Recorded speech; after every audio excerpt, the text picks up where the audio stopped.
ये किताब न्याय दर्शन की नींव है और इसमें 5 हिस्से हैं। हर हिस्से में 2 आहनिक यानी रोज पढ़े जाने वाले पाठ हैं। इन सूत्रों की खास बात यह है कि ये बहुत छोटी और गहरे मतलब वाली लाइनों में लिखे गए हैं, जैसे किसी ने ज्ञान के बड़े समंदर को एक छोटे से बर्तन में भर दिया हो। जाहिर सी बात है कि इतनी गहरी बातों का मतलब समझना हर किसी के लिए आसान नहीं था। इसीलिए समय के साथ कई बड़े विद्वानों और गुरुओं ने इन सूत्रों को आसान बनाने के लिए उन पर अपनी किताबें लिखी, जिन्हें भाष्य, वार्तिक और टीका कहते हैं। इन किताबों ने न्याय दर्शन को और ज्यादा साफ और समझने लायक बनाया। इस लाइन में आचार्य वात्स्यायन की लिखी न्याय भाष्य सबसे पुरानी और भरोसेमंद मानी जाती है, जिसने सूत्रों के मतलब को खोलकर समझाया। इसके बाद आचार्य उद्योतकर ने न्याय वार्तिक लिखकर वात्स्यायन की बातों को और फैलाया और उस समय के दूसरे विचारकों, खासकर बौद्धों की बातों का जवाब दिया। फिर वाचस्पति मिश्र ने न्याय वार्तिक तात्पर्य टीका लिखकर उद्योतकर की किताब के मुश्किल मतलबों को और आसान किया। आगे चलकर महान विचारक उदयनाचार्य ने तात्पर्य टीका परिशुद्धि और कुसुमांजलि जैसी जरूरी किताबें लिखी, जिन्होंने न सिर्फ न्याय की बातों को और पक्का किया, बल्कि भगवान के होने के लिए बहुत मजबूत तर्क भी दिए। जयंत भट्ट की न्याय मंजरी भी इसी कड़ी में एक बहुत खास और बड़ी किताब है। इस तरह इन विद्वानों की मेहनत से न्याय दर्शन एक बहुत अमीर और ताकतवर सोच बन गया।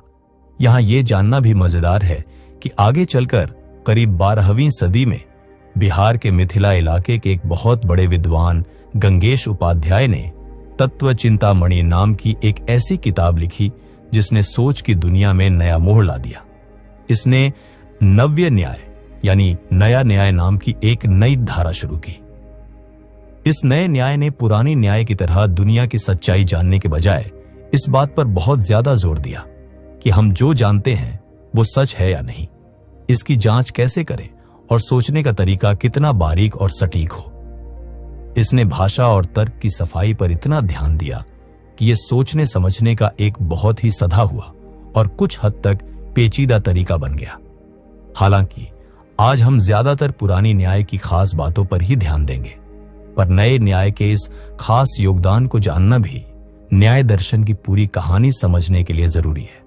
तो आखिर ये न्याय दर्शन हमें सिखाना क्या चाहता है? इतनी गहरी सोच विचार और बातों को बारीकी से देखने का आखिरी मकसद क्या है? भारत की लगभग सभी सोच की धाराओं की तरह न्याय दर्शन भी जिंदगी की एक कड़वी सच्चाई को मानकर अपनी बात शुरू करता है, और वो सच्चाई ये है कि दुनिया में दुख भरा पड़ा है। इसे वो सब कुछ दुख है, सर्वम दुखम कहते हैं। पैदा होना ही अपने आप में दुख का कारण है। फिर बुढ़ापा आता है, बीमारी लगती है, मौत आती है। जिनसे हम प्यार करते हैं उनसे बिछड़ना पड़ता है। जिन्हें हम नापसंद करते हैं उनका सामना करना पड़ता है। जो हम चाहते हैं वो नहीं मिलता। ये सब दुख के ही अलग अलग रूप हैं, जिनसे हम सब अच्छी तरह वाकिफ हैं। यहां तक कि न्याय दर्शन ये भी कहता है कि जिसे हम आम तौर पर सुख समझते हैं वो भी असल में दुख से मिला जुला है। क्यों? क्योंकि वो थोड़ी देर के लिए होता है। उसके छिन जाने का डर हमेशा बना रहता है। वो हमें और ज्यादा पाने की लालच देता है, और अक्सर उसके पीछे कोई ना कोई तकलीफ छुपी होती है। जैसे मनपसंद मिठाई ज्यादा खा लेने से बाद में पेट खराब हो सकता है। इस तरह जिंदगी में दुख का आना तय है। इसी दुनिया भर के दुख से पूरी तरह हमेशा के लिए छुटकारा पा लेना ही न्याय दर्शन का सबसे बड़ा मकसद है। इसी आखिरी मंजिल को अपवर्ग या मोक्ष कहा जाता है। मोक्ष का मतलब है जन्म और मरण के इस कभी न खत्म होने वाले चक्कर, जिसे संसार कहते हैं, से हमेशा के लिए आजाद हो जाना और हर तरह के दुखों का पूरी तरह और हमेशा के लिए खत्म हो जाना। लेकिन यह मोक्ष मिलेगा कैसे? क्या सिर्फ चाहने से या कुछ पूजा पाठ करने से दुख हमेशा के लिए चले जाएंगे? न्याय दर्शन का जवाब बिल्कुल साफ है, नहीं। दुखों की इस कभी न खत्म होने वाली लाइन का असली कारण है मिथ्या ज्ञान, यानी झूठा या गलत ज्ञान, या जिसे हम अज्ञान भी कह सकते हैं। जब हम चीजों को उनके असली रूप में नहीं जानते, तभी हम धोखा खाते हैं और गलतियां कर बैठते हैं। हम इस खत्म हो जाने वाले शरीर को ही अपना सच्चा रूप यानी आत्मा मान लेते हैं। हम दुनिया की पल भर में बदल जाने वाली चीजों और सुखों को हमेशा रहने वाला समझकर उनसे दिल लगा बैठते हैं। हम सही और गलत में फर्क करना भूल जाते हैं। यही झूठा ज्ञान हमारे मन में दोष यानी कमियां पैदा करता है। ये कमियां मुख्य रूप से 3 तरह की बताई गई हैं। पहली है राग, यानी किसी चीज या इंसान के लिए बहुत ज्यादा लगाव या खिंचाव। दूसरी है द्वेष, यानी किसी चीज या इंसान के लिए नफरत, चिढ़ या दुश्मनी का भाव। और तीसरी है मोह, यानी भ्रम, सच्ची जानकारी न होना या सही गलत का फैसला न कर पाना, जो असल में राग और द्वेष की भी जड़ है। इन्हीं राग, द्वेष और मोह जैसी कमियों के असर में आकर ही हम प्रवृत्ति करते हैं, यानी तरह तरह के काम करते हैं। चाहे वो हम अपने शरीर से करें, जैसे चलना फिरना, अपनी जुबान से करें, जैसे बोलना, या अपने मन में सोचें, जैसे इच्छा करना। इन कामों के बदले में हमारे खाते में अच्छे काम का फल, जिसे धर्म या पुण्य कहा गया है, या बुरे काम का फल, अधर्म या पाप, जमा होता रहता है। इन्हीं जमा हुए कर्मों का फल भोगने के लिए हमें इस दुनिया में बार बार जन्म लेना पड़ता है, जिसे प्रेत्य भाव कहा जाता है। और जैसा कि हमने पहले ही बात की, जहां जन्म है वहां दुख का साथ आना तो पक्का ही है। इस तरह न्याय दर्शन दुख के कारणों की एक पूरी चेन या खड़ी बताता है, जो एक गोल चक्र की तरह चलती रहती है। इसकी शुरुआत होती है झूठे ज्ञान से, जिससे मन में पैदा होती हैं कमियां, लगाव, नफरत, नासमझी। ये कमियां हमें काम करने, प्रवृत्ति के लिए उकसाती हैं। कामों से हमें फिर जन्म मिलता है और जन्म का पक्का नतीजा होता है दुख। अब अगर हमें इस दुख के बुरे चक्र को तोड़ना है, इसे हमेशा के लिए बंद करना है, तो हमें इसकी जड़ पर ही चोट करनी होगी। और इस चेन की जड़ क्या है? वो है झूठा ज्ञान। इसीलिए न्याय दर्शन पूरे जोर से कहता है कि मोक्ष पाने का एक ही सीधा और पक्का रास्ता है, तत्व ज्ञान। तत्व ज्ञान का मतलब है चीजों की असली सच्चाई का पक्का ज्ञान हासिल करना। न्याय सूत्र में जिन 16 चीजों का जिक्र है, खासकर उनमें जो 12 प्रमेय यानी जानने लायक चीजें बताई गई हैं, जैसे आत्मा, शरीर, इंद्रियाओं, हमारी आंख, कान वगैरह, मन, दुख, जन्म, कर्म का फल और मोक्ष, इन सब का सच्चा और बिना किसी शक वाला ज्ञान पा लेना ही तत्व ज्ञान है। जब हमें इन सब चीजों की असली सच्चाई पता चल जाती है, जैसे कि आत्मा शरीर से अलग है, ये दुनिया हमेशा नहीं रहेगी, सुख बस थोड़ी देर का है, तो हमारा झूठा ज्ञान अपने आप खत्म हो जाता है। झूठे ज्ञान के खत्म होते ही लगाव, नफरत, नासमझी जैसी मन की कमियां भी शांत हो जाती हैं, क्योंकि उनका आधार ही नहीं बचता। जब मन में ये कमियां नहीं रहती, तो इंसान बिना किसी स्वार्थ के काम करता है, या फिर काम करने की इच्छा ही खत्म हो जाती है। काम करना बंद होने से नए कर्मों का फल, अच्छा या बुरा, नहीं बनता, और जो पुराने जमा किए हुए कर्म हैं, वो अपना असर दिखाकर खत्म हो जाते हैं। जब कर्म ही नहीं रहेंगे तो दोबारा जन्म लेने का कोई कारण नहीं बचेगा, और जब जन्म ही नहीं होगा तो दुख का भी हमेशा के लिए अंत हो जाएगा। यही हालत अपवर्ग या मोक्ष है। इसलिए चीजों का सच्चा ज्ञान पाना ही मोक्ष का सीधा रास्ता है। और इसी सच्चे ज्ञान को कैसे पाया जाए, यानी सही ज्ञान के तरीके क्या हैं, यही बताना न्याय दर्शन का मुख्य काम और उसका सबसे बड़ा योगदान है। न्याय दर्शन का दिल और उसकी सबसे बड़ी देन है उसका ज्ञान पाने के तरीकों का शास्त्र, जिसे प्रमाण शास्त्र भी कहते हैं। ये इस बात की गहरी जांच पड़ताल करता है कि हमें ज्ञान यानी जानकारी मिलती कैसे है, कौन सी जानकारी भरोसेमंद और सच्ची है, जिसे प्रमा कहते हैं, और कौन सी जानकारी झूठी या गलत है, जिसे अप्रमा कहते हैं। न्याय दर्शन के हिसाब से प्रमा का मतलब है सच्चा अनुभव, यानी किसी चीज को बिल्कुल वैसा ही जानना जैसी वो असल में है। प्रमा हमेशा अनुभव यानी एक्सपीरियंस पर आधारित होती है, मतलब ये उसी समय का ज्ञान होता है। इसके उलट जो ज्ञान सच्चा नहीं है या अनुभव पर आधारित नहीं है, उसे अप्रमा कहते हैं। अप्रमा में मुख्य रूप से 3 चीजें आती हैं। पहली है स्मृति, यानी याददाश्त, क्योंकि ये बीते हुए अनुभव की याद है, अभी का अनुभव नहीं। दूसरी है संशय, यानी शक या पक्का न होना, जैसे अंधेरे में रस्सी देखकर यह तय न कर पाना कि यह रस्सी है या सांप। तीसरी है विपर्यय, यानी भ्रम या झूठा ज्ञान, जैसे रस्सी को गलती से सांप समझ लेना।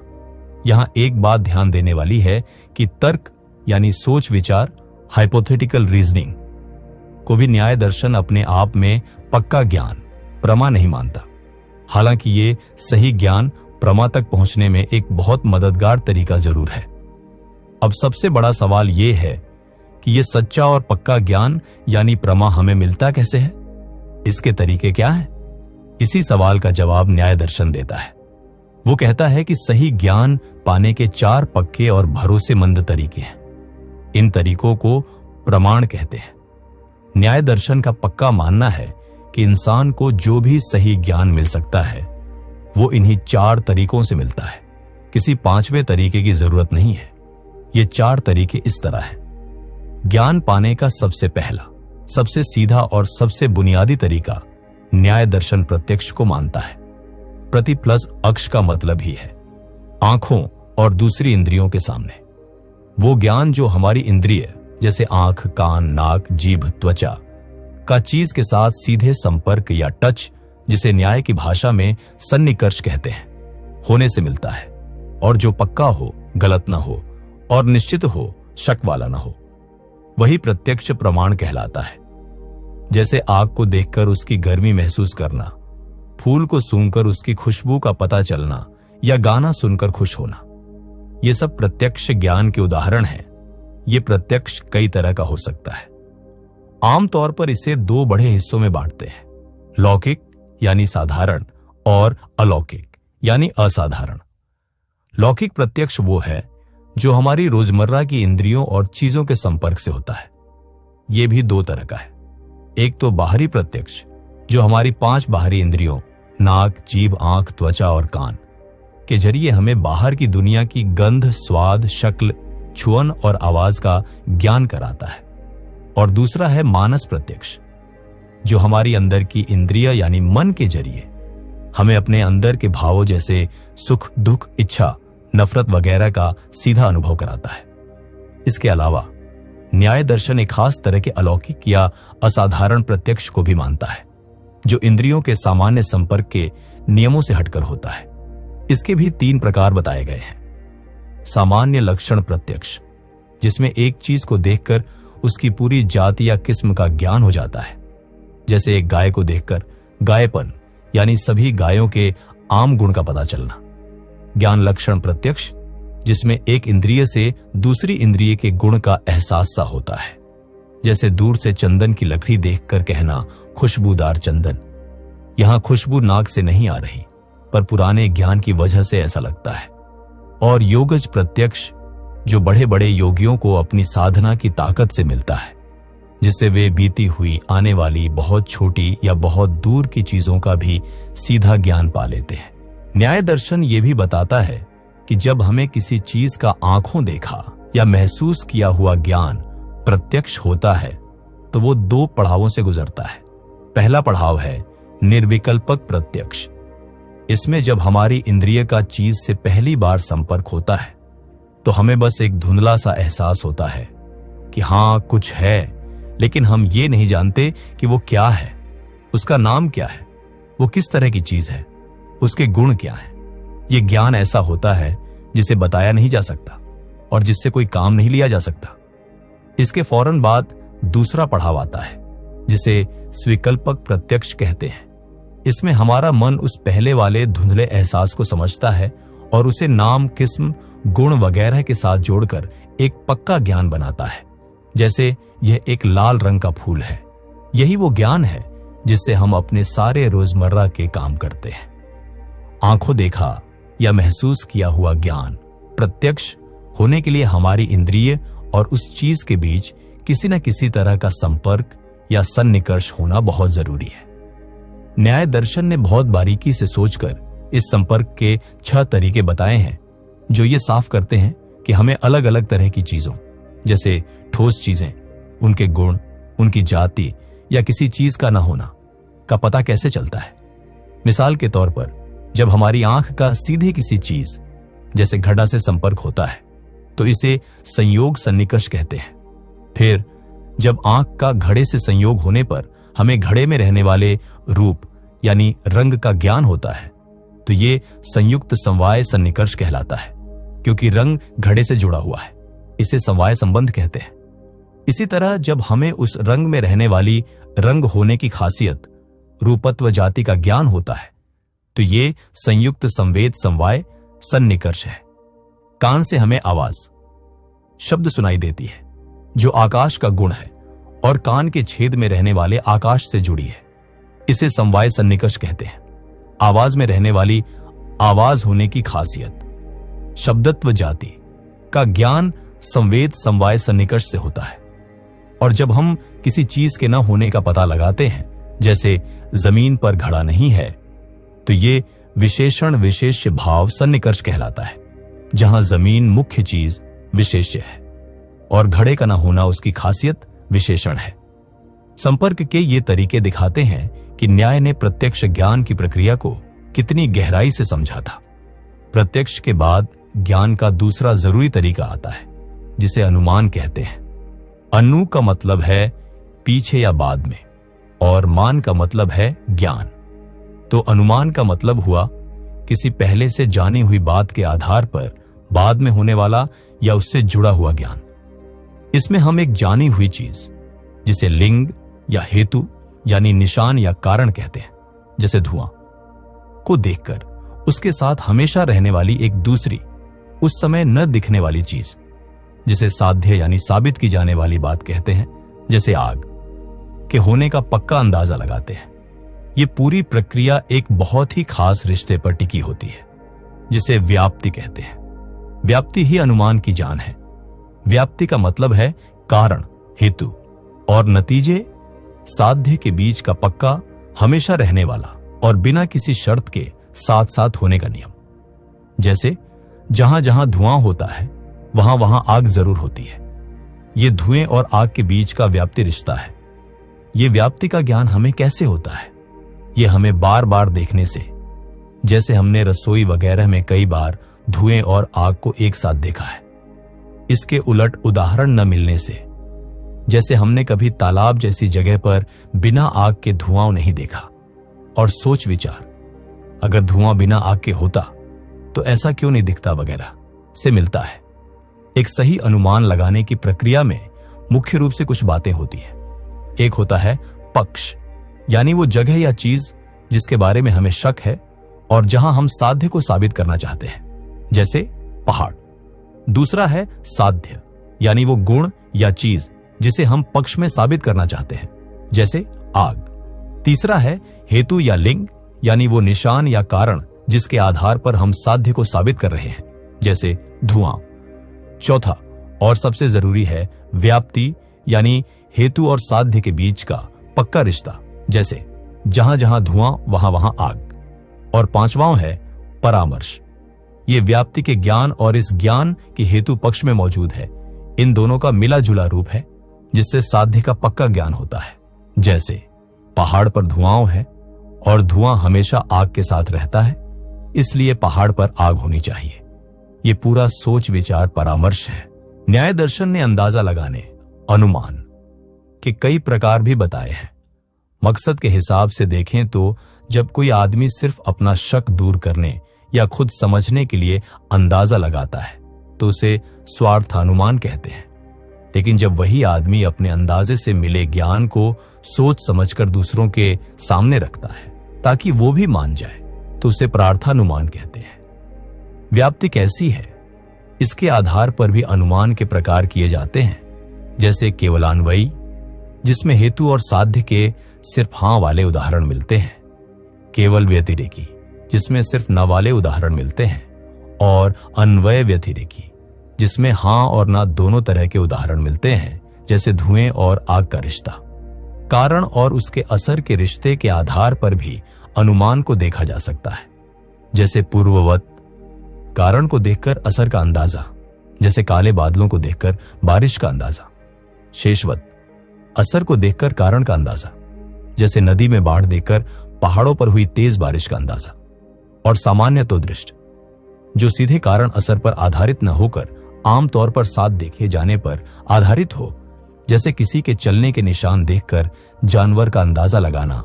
जब हमें अपना अंदाजा दूसरों को समझाना होता है, परार्थानुमान, तो न्याय दर्शन इसके लिए एक बहुत ही सधा हुआ और सोचने का सही तरीका बताता है, जिसे पंचावयव वाक्य यानी 5 हिस्सों या कदमों वाला तर्क वाक्य कहते हैं।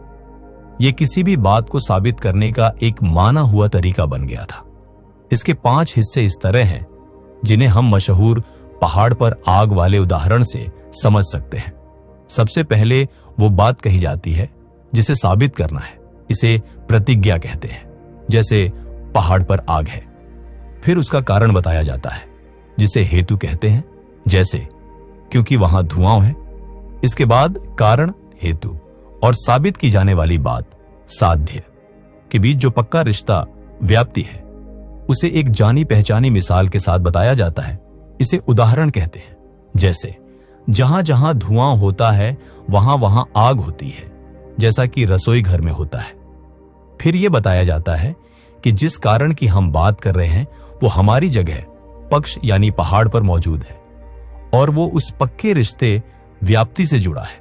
इसे उपनय कहते हैं, जैसे इस पहाड़ पर भी वैसा ही धुआं है जो पक्के तौर पर आग के साथ रहता है। और आखिर में इन सब बातों के आधार पर नतीजे को फिर से पक्का किया जाता है, जिसे निगमन कहते हैं, जैसे इसलिए ये बात पक्की होती है कि पहाड़ पर आग है। ये 5 कदमों वाली प्रक्रिया सोचने के तरीके को साफ, सिलसिलेवार और मजबूत बनाती है। लेकिन हर सोचने का तरीका सही नहीं होता। कभी कभी कोई बात सुनने में सही लगती है, पर उसमें कोई ना कोई गड़बड़ छुपी होती है। ऐसे गलत या धोखेबाज तर्कों को न्याय दर्शन में हेत्वाभास कहा गया है, यानी जो कारण जैसा लगे पर असल में सही कारण ना हो। सही तरीके से सोचने और दूसरों की गलत दलीलों को पहचानने के लिए इन हेत्वाभासों को जानना बहुत जरूरी है। न्याय ने खास तौर पर 5 तरह के हेत्वाभास बताए हैं, जैसे सव्यभिचार, जब कारण पक्के तौर पर साध्य के साथ न रहकर कहीं और भी पाया जाए। विरुद्ध, जब कारण साध्य को साबित करने के बजाय उसकी उल्टी बात को साबित करे। सत्प्रतिपक्ष, जब एक कारण के खिलाफ उतना ही मजबूत दूसरा कारण मौजूद हो। असिद्ध, जब कारण का अपना होना ही पक्का न हो। और बाधित, जब कारण से साबित की जा रही बात का किसी दूसरे ज्यादा मजबूत सबूत, जैसे आंखों देखी बात, से खंडन हो जाए। इनकी पूरी जानकारी न्याय की किताबों में मिलती है, जो दिखाती है कि न्याय के मानने वाले सोचने में सफाई को लेकर कितने सावधान थे। तीसरा तरीका जो न्याय सही ज्ञान के लिए मानता है, वो है उपमान। उपमान का मतलब है मिलती जुलती चीज या तुलना के आधार पर ज्ञान पाना। यह खास तौर पर किसी अनजान चीज और उसके नाम के बीच रिश्ता जोड़ने में मदद करता है। मान लीजिए आप शहर में रहते हैं और आपने कभी जंगली गाय यानी नील गाय, जिसे न्याय की किताबों में गवई कहा गया है, नहीं देखी। आपका कोई दोस्त जो जंगल के पास रहता है आपको बताता है कि नील गाय पालतू गाय जैसी ही दिखती है।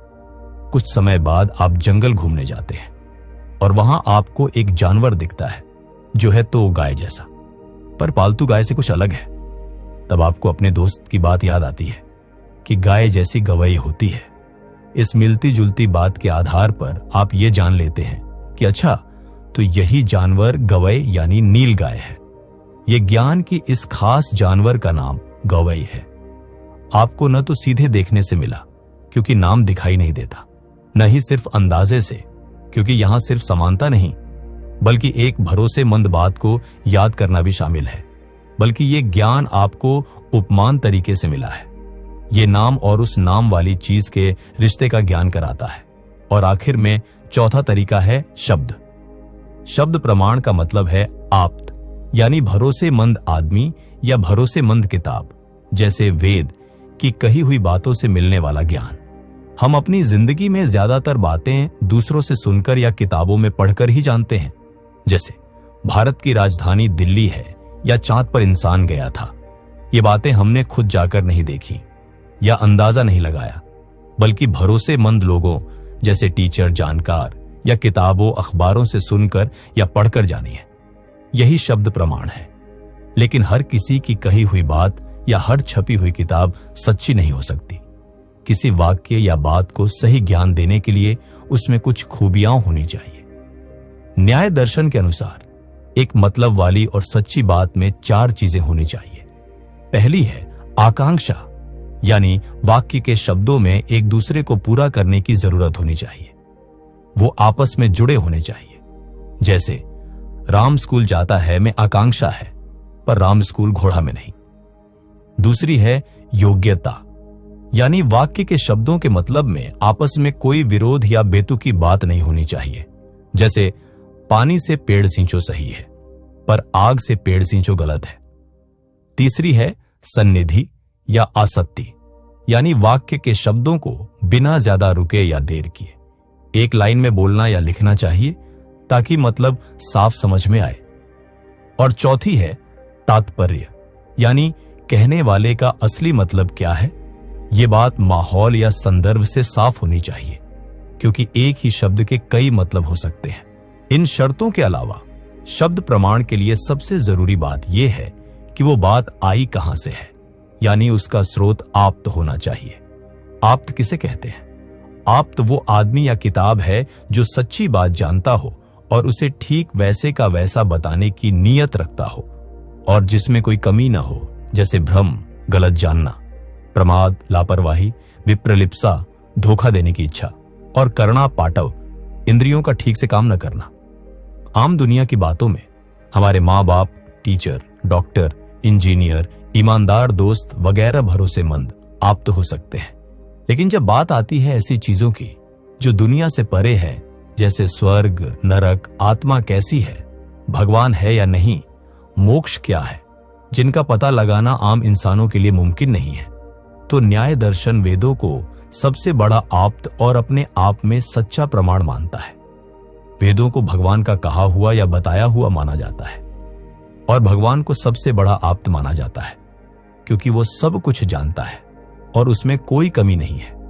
इस तरह शब्द प्रमाण के 2 मुख्य प्रकार हो जाते हैं। वैदिक शब्द प्रमाण, जो धर्म और आत्मा जैसी बातों का ज्ञान देता है और सबसे ज्यादा भरोसेमंद है, और लौकिक शब्द प्रमाण, जो दुनिया की बातों का ज्ञान देता है और कहने वाले के भरोसे पर निर्भर करता है।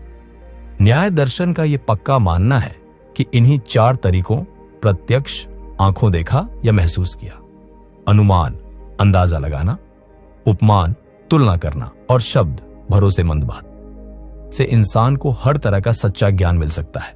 कुछ दूसरी भारतीय सोचों ने कुछ और तरीके भी माने हैं, जैसे मीमांसा दर्शन अर्थापत्ति, मतलब निकालना, और अनुपलब्धि, किसी चीज का न होना जानना, को भी अलग तरीका मानता है।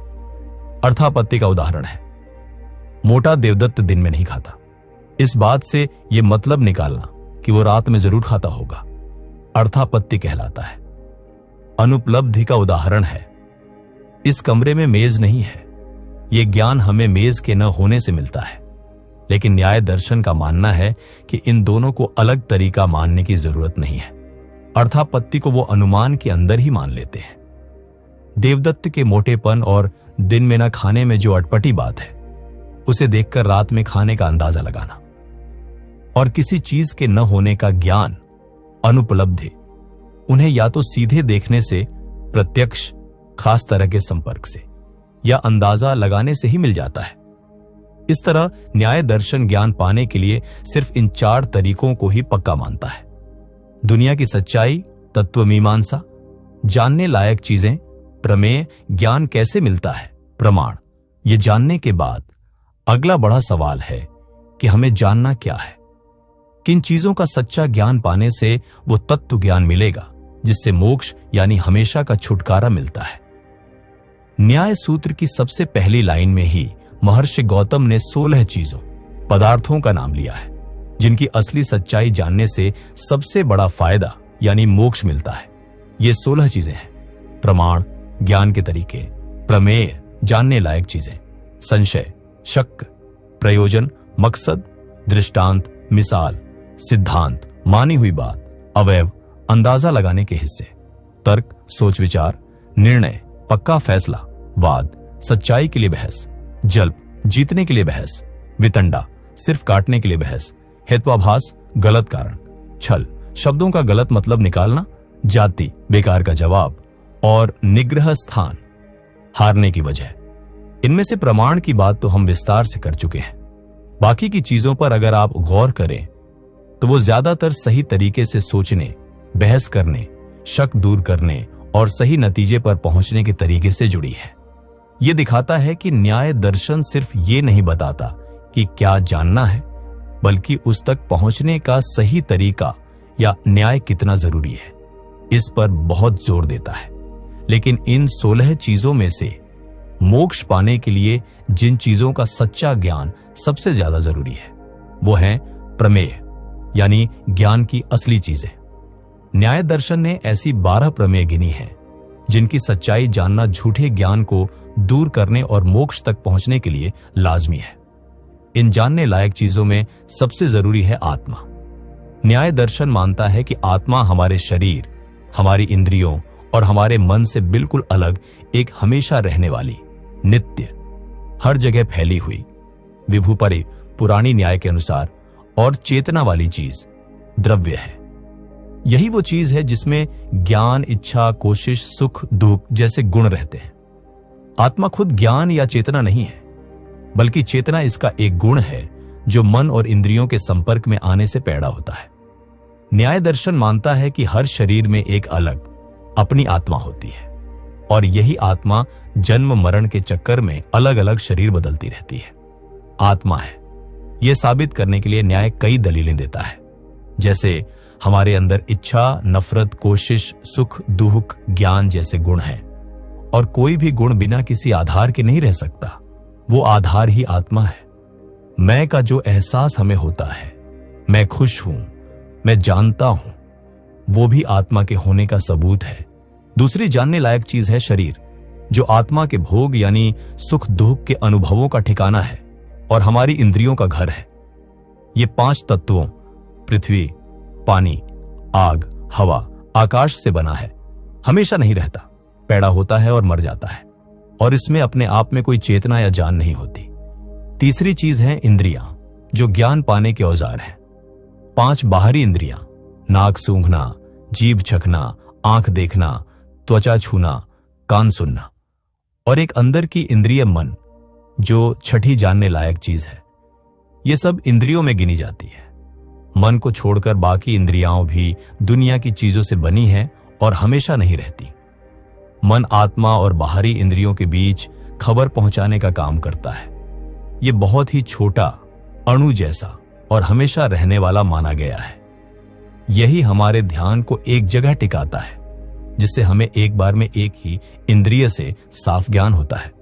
सुख दुख जैसे अंदर के एहसास भी मन से ही पता चलते हैं। चौथी जानने लायक चीज है अर्थ, यानी इंद्रियों के विषय या वो चीजें जिनका हमें ज्ञान होता है।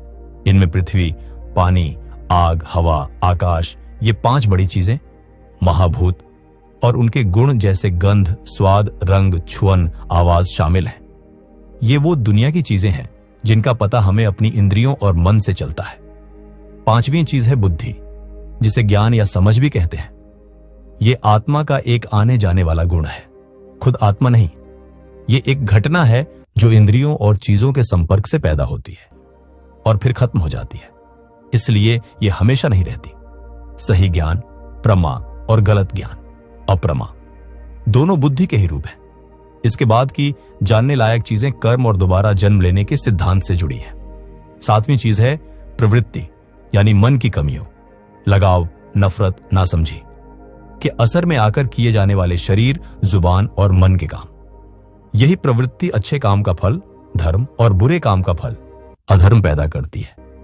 8वीं चीज है दोष, यानी लगाव, राग, नफरत, द्वेष और नासमझी, मोह, जो हमारे मन की बीमारियां हैं और हमें कामों में फंसाकर बंधन का कारण बनती है। सच्चा ज्ञान पाने का खास मकसद इन्हीं दोषों को जड़ से खत्म करना है। 9वीं चीज है प्रेत्य भाव, जिसका मतलब है मरने के बाद आत्मा का अपने कर्मों के हिसाब से दूसरा शरीर लेना, यानी बार बार जन्म लेने का चक्कर।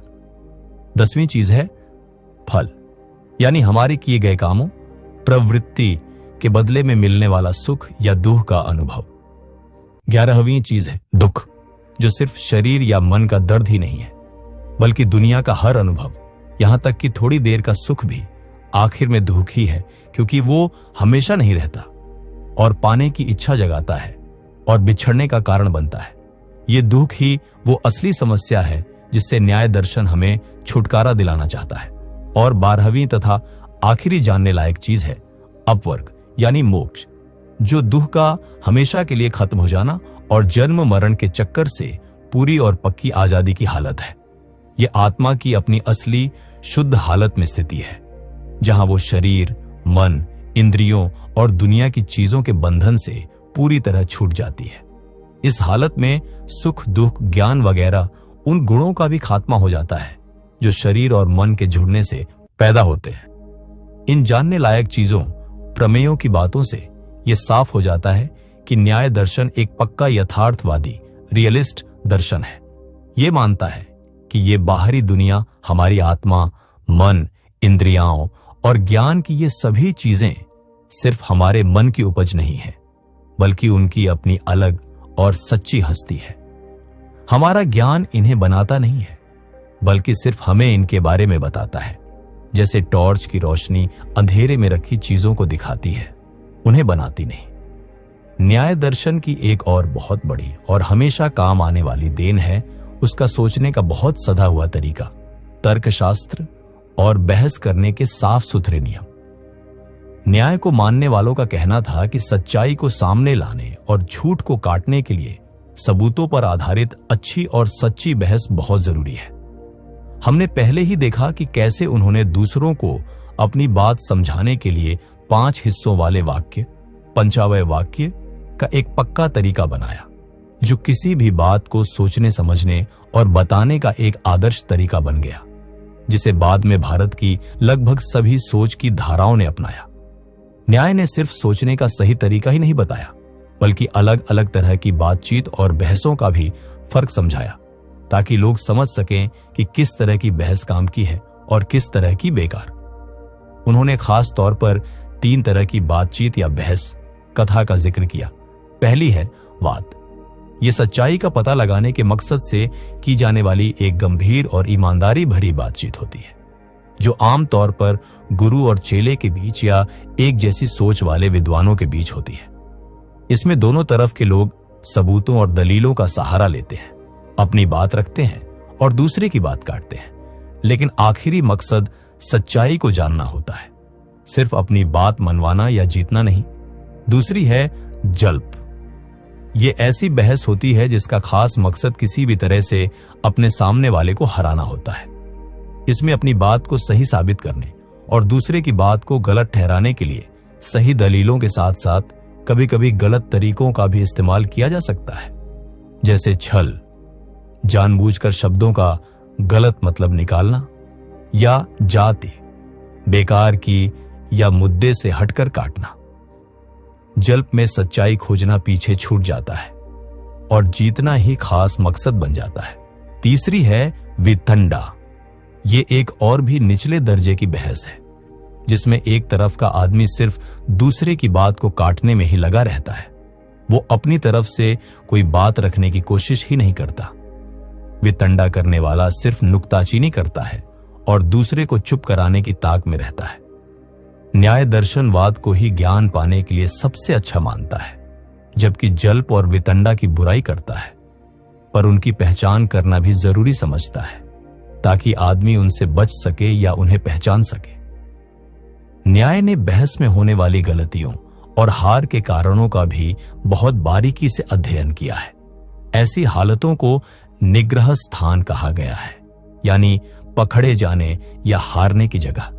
न्याय सूत्रों में कुल 22 तरह के निग्रह स्थानों के बारे में बताया गया है। इनमें कुछ खास है। प्रतिज्ञा हानि, अपनी पहले कही हुई बात से पलट जाना। हेत्वाभास, गलत कारण का इस्तेमाल करना। बेकार या बिना मतलब की बातें करना। दूसरे की बात को समझे बिना ही उसे काटना। सही वक्त पर जवाब न दे पाना या बिल्कुल अनजान बनना। अगर कोई बहस में इनमें से कोई गलती करता है तो उसे हारा हुआ माना जा सकता है। हारने की इन वजहों की इतनी लंबी लिस्ट दिखाती है कि न्याय ने बहस करने के तरीके को कितने ध्यान से और नियमों में बांधने की कोशिश की थी। न्याय के सोचने के तरीके में तर्का का भी एक खास मकाम है, हालांकि इसे अलग से कोई पक्का सबूत प्रमाण नहीं माना गया है। तर्क एक तरह से उल्टा सोचकर देखने का तरीका है, जो किसी शक वाली बात में फैसला करने या व्याप्ति, जैसे जहां धुआं वहां आग के नियम को और पक्का करने में मदद करता है। जब किसी बात पर शक हो तो तर्क ये दिखाता है कि अगर हम उसकी उलटी बात को मान लें तो उससे क्या गड़बड़ या बुरी नतीजा निकलेगा। मिसाल के तौर पर, अगर कोई शक करे कि क्या जहां धुआं है वहां हमेशा आग रहती है, तो तर्क दिया जा सकता है, मान लो अगर धुआं बिना आग के भी पैदा हो सकता तो फिर आग जलाने की जरूरत ही क्यों पड़ती। ये तो हमारे रोज के अनुभव और कारण नतीजे के नियम के खिलाफ होगा, जो कि एक गड़बड़ वाली बात है। इसलिए यही मानना ठीक है कि धुआं आग के साथ ही होता है। इस तरह तर्क सबूतों से मिले ज्ञान को और ज्यादा मजबूत करने में मदद करता है। न्याय दर्शन में भगवान, ईश्वर, जैसा कि हमने शुरू में ही कहा था, न्याय दर्शन आस्तिक दर्शन है, यानी ये भगवान के होने को मानता है और इसके लिए कई असरदार दलीलें भी देता है। यहां यह समझना जरूरी है कि न्याय का भगवान दुनिया बनाने के लिए कच्चा माल, मटेरियल कॉज नहीं है, यानी उसने दुनिया को अपने अंदर से नहीं बनाया, जैसे मकड़ी अपने अंदर से जाला बनाती है, बल्कि भगवान इस दुनिया का निमित्त कारण, एफिशिएंट कॉज है, यानी बनाने वाला है, जैसे घड़ा बनाने वाला कुम्हार होता है। दुनिया बनाने का कच्चा माल तो हमेशा रहने वाले परमाणु, एटम्स और हमेशा रहने वाली आत्माएं हैं, जिन्हें भगवान ने नहीं बनाया, वो तो हमेशा से है। भगवान का काम इन बेजान परमाणुओं को एक सोची समझी योजना के हिसाब से जोड़कर दुनिया बनाना, उसे चलाना और उसकी देखभाल करना और आखिर में उसे खत्म कर देना है। इसके अलावा भगवान एक और बहुत जरूरी काम करता है, वो जीवों को उनके किए हुए कामों, अच्छे यानी धर्म और बुरे यानी अधर्म, जिन्हें मिलाकर अदृष्ट यानी अनदेखी ताकत कहा जाता है, के हिसाब से सही फल, सुख या दुख देता है। न्याय दर्शन भगवान के होने को साबित करने के लिए खास तौर पर अंदाजा लगाने, अनुमान प्रमाण का सहारा लेता है। उनकी कुछ खास दलीलें इस तरह हैं। एक मशहूर दलील कार्यवाद, यानी दुनिया के एक काम या बनी हुई चीज होने पर आधारित है। इसके अनुसार ये दुनिया, जैसे धरती, पहाड़, समंदर, हमारे शरीर वगैरह, एक बनी हुई चीज, इफेक्ट है, क्योंकि ये हिस्सों से मिलकर बनी है, जैसे घड़ा मिट्टी के हिस्सों से बनता है। और नियम यह है कि जो भी चीज बनी हुई होती है उसका कोई न कोई बनाने वाला जरूर होता है, जैसे घड़े को बनाने वाला कुम्हार होता है। चूंकि ये दुनिया एक बहुत ही पेचीदा, सधी हुई और किसी मकसद से बनी हुई रचना लगती है, इसलिए इसको बनाने वाला भी कोई मामूली नहीं, बल्कि एक सब कुछ जानने वाला, सर्वज्ञ और सब कुछ कर सकने वाला सर्वशक्तिमान होना चाहिए, और वही भगवान है।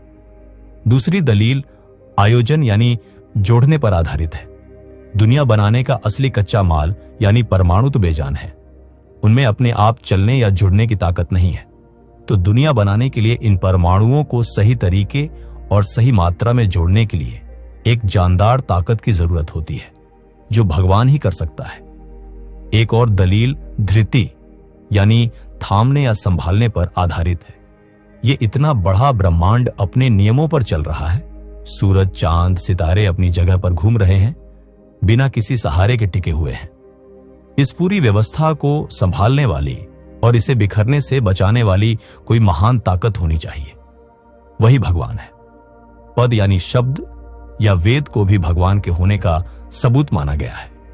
वेद ज्ञान की सच्ची किताबें हैं और उनमें धर्म, पाप, स्वर्ग, नरक, मोक्ष जैसी गहरी और दुनिया से परे की बातों का जिक्र है। इतनी गहरी और सच्ची बातें कोई ऐसा ही बता सकता है जो सब कुछ जानता हो और पूरी तरह भरोसेमंद हो, और वो भगवान ही हो सकता है। इसलिए वेद भगवान के होने का सबूत है। एक और जरूरी दलील अदृष्ट यानी कर्मों के फल की व्यवस्था पर आधारित है। हम जो अच्छे या बुरे काम करते हैं उनका फल हमें फौरन नहीं मिलता, बल्कि आगे चलकर मिलता है। ये कर्मों का फल एक अनदेखी ताकत अदृष्ट के रूप में जमा रहता है, लेकिन ये अदृष्ट खुद बेजान है, ये अपने आप फल नहीं दे सकता। इसलिए इस अदृष्ट को संभालने, ये जानने कि किस काम का क्या फल है और उसे कब किस जीव को देना है, इस पूरी व्यवस्था को चलाने के लिए एक जानदार, सब कुछ जानने वाले और इंसाफ करने वाले, संभालने वाले नियामक की जरूरत है, और वो भगवान है। इस तरह न्याय का भगवान सब कुछ जानने वाला, सब कुछ कर सकने वाला, हमेशा रहने वाला, एक हर जगह मौजूद, दुनिया को बनाने वाला पर कच्चा माल नहीं, कर्मों का फल देने वाला और वेदों का ज्ञान देने वाला है। वो जीवों पर दया करके उन्हें मोक्ष का रास्ता दिखाता है। कारण का सिद्धांत, थ्योरी ऑफ कॉजेशन। असत कार्यवाद, कोई चीज क्यों होती है, यानी काम, इफेक्ट और कारण, कॉज के बीच क्या रिश्ता है, यह सोचना दर्शन का एक बुनियादी सवाल है। इस बारे में न्याय दर्शन का सिद्धांत असत कार्यवाद या आरंभवाद कहलाता है। असत कार्यवाद का सीधा मतलब है कि काम, इफेक्ट अपने होने से पहले अपने कारण, कॉज में असत यानी मौजूद नहीं, नॉन एग्जिस्टेंट होता है। जब कोई चीज बनती है तो वो एक बिल्कुल नई चीज का आरंभ यानी शुरुआत होती है, जो पहले थी ही नहीं। जैसे जब कुम्हार मिट्टी से घड़ा बनाता है तो घड़ा एक बिल्कुल नई चीज है। घड़े की शक्ल या उसका रूप पहले मिट्टी में मौजूद नहीं था, वो कुम्हार के काम करने से पैदा हुआ है। इसके उलट सांख्य दर्शन का सिद्धांत सत्कार्यवाद कहलाता है, जो मानता है कि काम बनने से पहले अपने कारण में छोटे रूप में या छुपे हुए रूप में मौजूद रहता है। जैसे तिल में तेल पहले से ही होता है, बस उसे पेड़ कर निकालने की जरूरत होती है। न्याय दर्शन सत्कार्यवाद को नहीं मानता। उनका कहना है कि अगर काम जैसे घड़ा पहले से ही कारण मिट्टी में है, तो फिर कारण के काम करने जैसे कुम्हार का चाक चलाना की जरूरत ही क्या है। जो चीज पहले से है उसे बनाने का क्या मतलब। इसलिए न्याय का मानना है कि काम हमेशा एक नई शुरुआत या नया बनना होता है। काम और कारण के रिश्ते को और साफ करने के लिए न्याय ने 3 तरह के कारणों के बारे में बताया है। पहला है समवायी कारण, इनहेरेंट और मटेरियल कॉज। ये वो चीज द्रव्य होती है जिसमें काम बनता है और बनने के बाद उसी से जुड़ा रहता है। इसे समवाय संबंध कहते हैं, मतलब ऐसा जुड़ाव जिसे अलग नहीं कर सकते। जैसे कपड़े का समवाय कारण धागे हैं, क्योंकि कपड़ा धागों में ही रहता है और धागों से अलग नहीं हो सकता। इसी तरह धागों का समवाय कारण रुई के रेशे है। दूसरा है असमवाय कारण, नॉन इनहेरेंट कॉज। ये वो गुण या काम होता है जो समवाय कारण में रहकर काम को बनाने में सीधा मदद करता है। जैसे धागों का आपस में जुड़ना, संयोग। कपड़े का असमवाय कारण है, क्योंकि ये जुड़ाव धागों में रहता है और कपड़े को बनाने में सीधा मददगार है। तीसरा है निमित्त कारण, एफिशिएंट कॉज। ये वो होता है जो समवाय और असमवाय कारण को काम में लगाकर चीज को बनाता है, पर खुद उस चीज का हिस्सा नहीं बनता। जैसे कपड़ा बनाने में जुलाहा, उसका करघा, मशीन, धागा डालने की फिरकी, शटल वगैरह निमित्त कारण है। इसी तरह दुनिया बनाने में परमाणु समवायी कारण है, परमाणुओं का जुड़ना असमवायी कारण है। और भगवान जीवों के कर्म अदृष्ट, जगह, दिक्, समय, काल वगैरह निमित्त कारण है। कारणों का ये 3 तरह का बंटवारा न्याय की चीजों को बारीकी से देखने के तरीके का एक और उदाहरण है। न्याय और वैशेषिक का रिश्ता। जब हम न्याय दर्शन की बात करते हैं तो वैशेषिक दर्शन का नाम लेना भी जरूरी हो जाता है, क्योंकि इन दोनों सोचों में बहुत गहरा रिश्ता है। दोनों ही आस्तिक सोच हैं, दोनों वेदों को मानते हैं, दोनों यथार्थवादी हैं, यानी बाहरी दुनिया को सच मानते हैं। दोनों परमाणुवादी हैं, मानते हैं कि दुनिया परमाणुओं से बनी है, और दोनों का आखिरी मकसद सच्चाई का ज्ञान पाकर मोक्ष हासिल करना है। वैशेषिक दर्शन, जिसे महर्षि कणाद ने शुरू किया था, खास तौर पर पदार्थों यानी दुनिया की असली चीजों की किस्मों, कैटेगरीज ऑफ रियलिटी को समझने पर जोर देता है। उन्होंने शुरू में 6 पदार्थ माने थे: द्रव्य, सब्सटेंस जैसे मिट्टी, पानी; गुण, क्वालिटी जैसे रंग, स्वाद; कर्म, एक्शन जैसे चलना, गिरना; सामान्य, जनरलिटी जैसे गाय होना; विशेष पर्टिकुलैरिटी जो एक परमाणु को दूसरे से अलग करता है, और समवाय इनहेरेंस यानी जुड़ाव। बाद में अभाव किसी चीज का न होना को भी सातवें पदार्थ के रूप में जोड़ा गया। दूसरी तरफ न्याय दर्शन खास तौर पर प्रमाणों यानी ज्ञान पाने के तरीकों और सोचने की सही पद्धति तर्क पर अपना ध्यान लगाता है। इस तरह हम कह सकते हैं कि जहां वैशेषिक ने यह बताया कि दुनिया में जानने लायक असली चीजें क्या हैं, मेटाफिजिक्स, वहीं न्याय ने यह बताया कि उन्हें जानने का सही तरीका क्या है, एपिस्टेमोलॉजी एंड लॉजिक। वैशेषिक ने दुनिया की बनावट समझाई और न्याय ने उसे समझने का औजार दिया।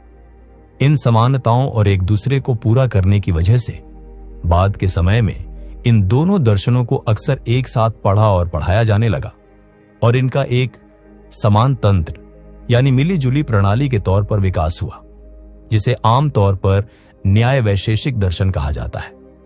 ये मिलीजुली सोच भारतीय दर्शन की एक बहुत बड़ी, सधी हुई और असरदार धारा बन गई, जिसने बाकी सभी सोचों पर अपना असर डाला। तो दोस्तों, ये थी न्याय दर्शन की एक लंबी और पूरी बातचीत, जिसमें हमने ये समझने की कोशिश की कि ये कहां से शुरू हुआ, इसके खास विचार क्या हैं, ज्ञान और सोचने का इसका तरीका क्या है, दुनिया की सच्चाई के बारे में ये क्या कहता है, भगवान के बारे में इसके क्या विचार हैं और कारण के बारे में इसका क्या सिद्धांत है।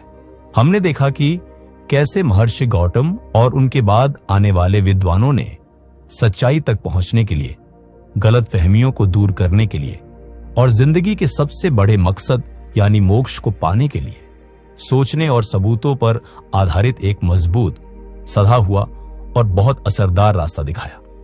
न्याय दर्शन सिर्फ बीते जमाने की दिमागी कसरत या पुराने भारत की सोच की एक बड़ी कामयाबी ही नहीं है, बल्कि इसकी सीख और इसका तरीका आज के इस नए जमाने में भी उतना ही जरूरी है, बल्कि शायद पहले से भी ज्यादा।